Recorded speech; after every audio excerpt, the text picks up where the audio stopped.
je vais vous expliquer. Concernant la vidéo, moi, je voulais pas.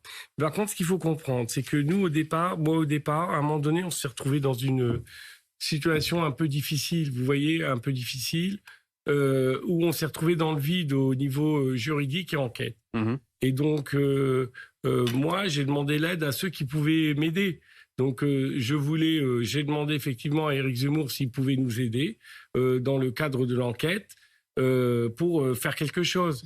Et il a essayé de nous aider dans une période. À un moment donné, je lui ai demandé pour voir s'il peut faire quelque chose pour notre fils et pour pas que l'enquête soit fermée ou étouffée. Et il a bien voulu le faire et de ça, je l'en remercie par contre.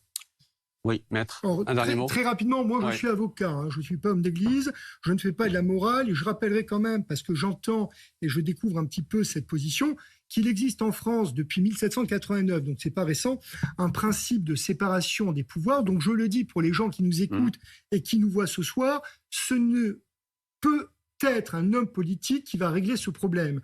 Le problème de la famille Cohen est de nature judiciaire et seule l'autorité judiciaire apportera la réponse ou les réponses, et plus précisément les réponses.